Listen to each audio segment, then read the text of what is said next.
Welcome to Beginning with Moses, Discovering Jesus in the Bible. I'm Pastor Gary Schulte.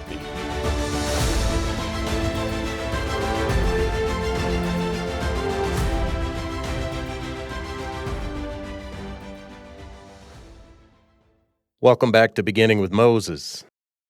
If episode 82 felt uneasy, episode 83 removes any remaining stability. Samson is undeniably strong, but his strength is not restoring Israel or leading them back to Yahweh. Instead, it is unraveling, because strength without faithfulness does not save, it destroys. Samson becomes the living embodiment of a deeper truth. When God-given gifts are disconnected from God's will, they do not heal. They accelerate collapse. Samson's story resumes not with clarity, but with conflict. His personal disputes with the Philistines escalate into cycles of retaliation that spiral outward. What began as a relational issue now expands into sustained violence. Samson's actions are not framed as covenant obedience. They are reactive, emotional, and personal. Deliverance is happening, but it is chaotic, inconsistent, and lacking any theological direction. Samson captures foxes, ties torches to their tails, and releases them into Philistine fields. It's both creative and destructive, but also deeply revealing. This is not strategic warfare guided by covenant purpose. It is disruption fueled by anger. The enemy suffers loss, but nothing is restored. Samson's actions intensify instability rather than resolve it, showing that destruction alone cannot produce deliverance. The Philistines retaliate by killing Samson's wife and her father. Violence begets violence. Each act fuels the next. Samson responds with further brutality, deepening the cycle. This is no longer controlled conflict. It is escalation without end. What we are watching is not orderly deliverance, but judgment unfolding through unchecked human retaliation. Then something shocking happens. The men of Judah come to Samson, not to stand with him, but to bind him. They would rather hand him over than endure the consequences of his actions. This reveals how far Israel has fallen. They are not seeking freedom. They are managing their oppression, preferring predictability over disruption. Israel has adjusted to life under Philistine rule. They prefer stability over freedom. That is the tragedy. Deliverance feels disruptive, even dangerous, and that means Samson stands alone, not just against the Philistines, but among his own people. The deliverer is rejected because deliverance itself is no longer desired. The Spirit rushes upon Samson, and he breaks the ropes binding him. He takes a donkey's jawbone and kills 1,000 men. The power is undeniable, but again the question presses, what is this accomplishing? Victory happens, but it does not produce renewal. It continues the pattern of disruption without restoration. After this, Samson collapses in exhaustion, near death. The man who seemed unstoppable is suddenly very fragile. It exposes dependence. His strength is not self-generated, it is given. And when that strength is spent, he is as weak as anyone else, fully reliant on Yahweh. Yahweh very graciously provides water from a rock to revive him. This, of course, echoes the wilderness, God sustaining his people in their weakness. And as Paul later teaches, that rock was Christ. Samson is sustained by the same divine provision that sustains all of God's people. Even in chaos, grace remains active. But Samson does not change. There's no visible repentance, no shift in direction, no renewed clarity. He is sustained but not transformed. God's provision reveals dependence, but it does not force obedience. The same patterns continue unchanged. Samson goes to Gaza and visits a prostitute. This is not subtle. It is open disregard for his calling. Yet again, he escapes danger through strength, carrying the city's gates away. It's impressive, but deeply troubling. Strength continues to shield him from consequences. Samson's strength becomes a mask. As long as he can overpower consequences, nothing changes. This is the danger of giftedness without discipline. It creates the illusion that everything is fine until collapse comes suddenly and completely. Now Delilah enters the story. The Philistines shift strategy. They don't attack Samson's strength, they attack his weakness. They recognize that his downfall will not come through force, but through compromise and gradual erosion. Delilah presses Samson again and again, and each time he plays with the truth.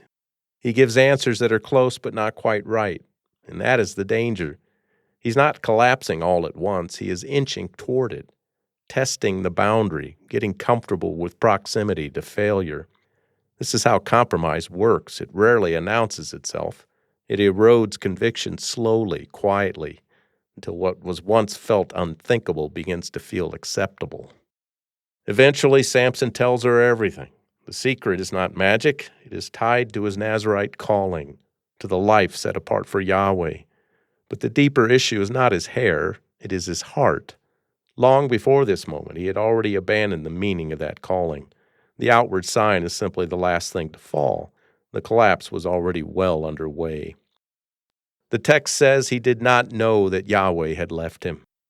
That is one of the most sobering lines in the entire book. Samson rises as he always has, expecting the same result.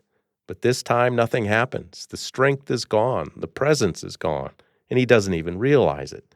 That is the danger of long-term compromise. It blinds you to your own condition. Now everything that was hidden becomes visible. Samson is captured, his eyes gouged out, his strength reduced to nothing. He is bound and forced into labor, grinding grain like an animal. The strong man becomes weak. The free man becomes enslaved. What was once internal, his spiritual blindness, is now made visible in physical form. The fall is complete, and it is undeniable. But the text gives us a small, almost quiet detail. His hair begins to grow again. Not as magic, not as automatic restoration, but as a sign. Something is shifting. For the first time, Samson is no longer acting from strength, but from loss, from need, from emptiness, and that is often where true turning begins, not in power, but in weakness. When Samson finally speaks, his words are different. "O Lord Yahweh, remember me." There's no manipulation here, no bargaining, no attempt to control the outcome, just dependence, just need. For the first time in his story, Samson sounds like someone who finally understands that everything rests not on his strength, but on Yahweh's mercy. Samson is brought into the temple of Dagon, placed at the center of a public celebration. The Philistines believe their God has triumphed. The defeat of Samson becomes proof of their victory. This is more than a political moment, it is theological. It appears that Yahweh has been defeated, that his power has been overcome. Samson asks for strength one final time, not to escape, not to continue the cycle, but to act in a decisive moment. Yahweh grants it. The pillars beneath his hands become the focal point of everything. The entire structure rests on what happens next. This is no longer scattered conflict. This is a moment of concentrated judgment. Samson pushes and the temple collapses. He dies, but in his death, more enemies fall than in his life. It is a powerful moment, but it is not complete. It is victory through death, but not redemption. The enemies are destroyed, but the deeper problem remains. This is a shadow, not the fulfillment. But thanks be to God, Samson too points forward. Very imperfectly, but he points forward. He is set apart from birth, empowered by the Spirit, and defeats the enemies of God. But he is inconsistent, compromised, and ultimately broken. Christ fulfills what Samson cannot. Perfect obedience, perfect sacrifice, perfect victory. Samson dies and brings judgment. Christ dies and brings life. That is the difference. That is the true deliverance. The King has come. In episode 84, if we saw that Samson distorted the cycle, we'll see that after him, the cycle completely breaks down. Stay with me. God bless.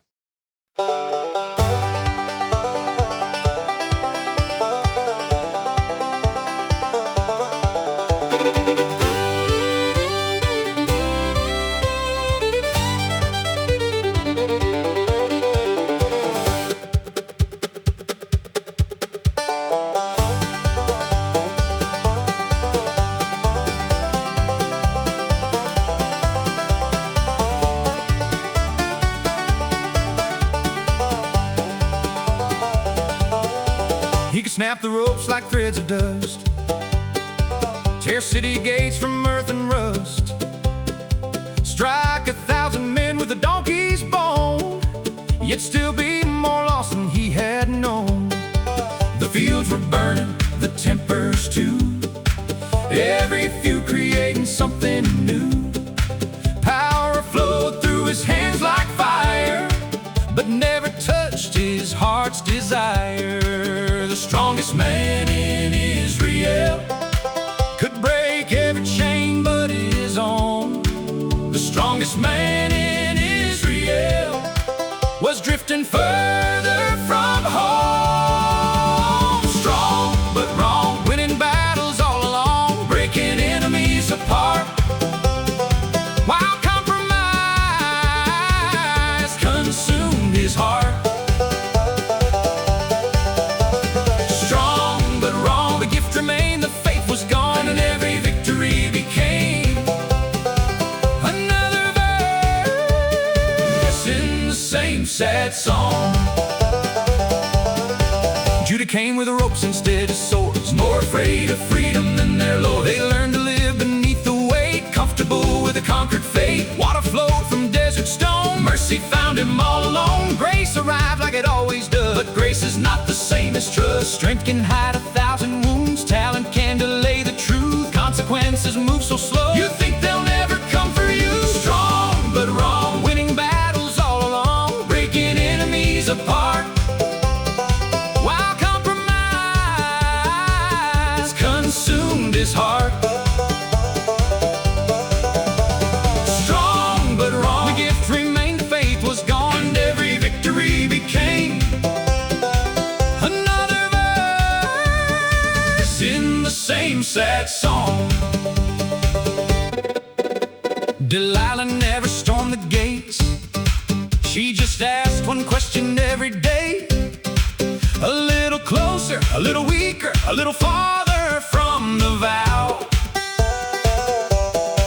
That's how kingdoms fall, that's how callings die, not in a moment, but by inches at a time. And then the line he did not know.